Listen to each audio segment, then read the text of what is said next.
everyone, I'm Janelle and I work at RAF Mildenhall Youth Center. I'm here with my husband Chad to give you a brief introduction on comic books so that hopefully you guys can make your own at home.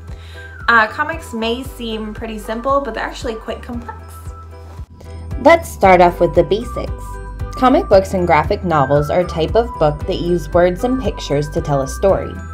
The pictures that make up a page of a comic book are called panels, while the white space around them are called borders.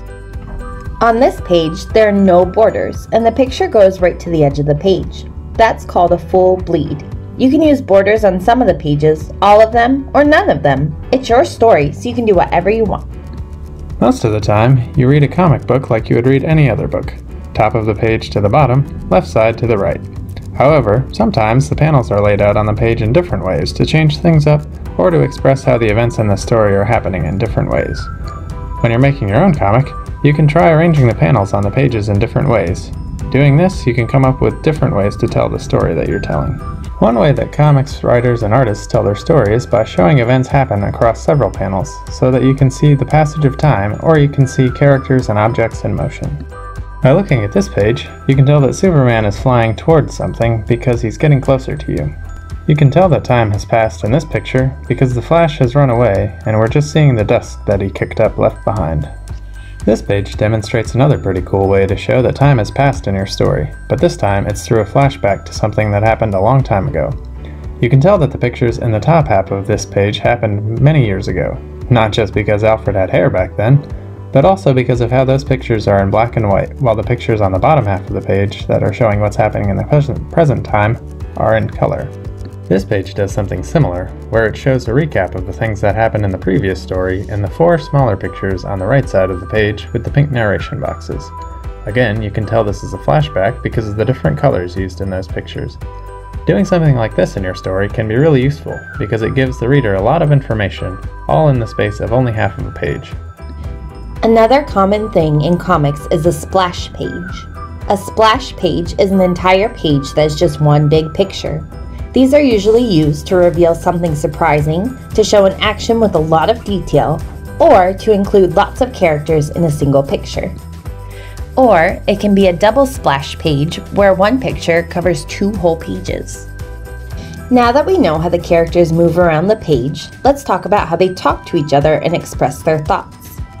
Characters speak to each other using speech bubbles. The size and shape of the speech bubbles and the words in them can tell you a lot about how the character is saying what they're saying. In this picture, you can tell that Alfred is whispering to Batman because of the dotted outline of the speech bubble.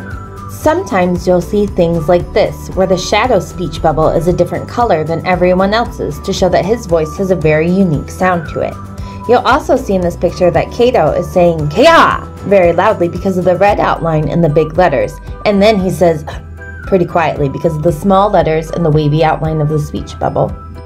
Here, you can tell the dinosaur's roar is very loud because of the gigantic red letters that run right outside of the speech bubble. Comic book characters don't always say everything that's on their mind, but we still get to know what they're thinking about thanks to thought balloons and narration. In this picture, we see Storm is saying, "Very well," but we also get to read along with what she's thinking about. Narration is used to tell the reader what's going on in a particular panel without the character having to come right out and say it. In this picture, you can see what Batman is saying in the speech bubbles, but the narration boxes give us a little bit of insight into what he's thinking about. Narration and captions are also used to tell you where and when a part of a story is taking place. We know where the Flash is running because the words on the page tell us. One more way that text is used in comics to tell the reader what is going on is through sound effects. An onomatopoeia is a word that is spelled out like the sound that it's describing. In this picture, the lightning and the explosion together are making a very loud noise that sounds like crack-a-boom.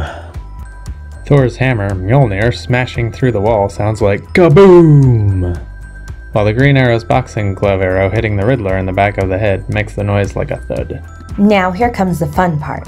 To make your own comics, you'll need these supplies: paper, pencils, markers or pens to draw outlines, ruler or straight edge for drawing panels and narration boxes, and something to color it with: markers, colored pencils, crayons, or paint.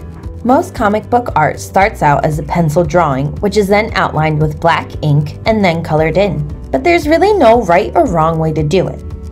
One thing that you can do to figure out how you want to tell your story is to write out a script beforehand to help you decide what panels you want to put on which pages.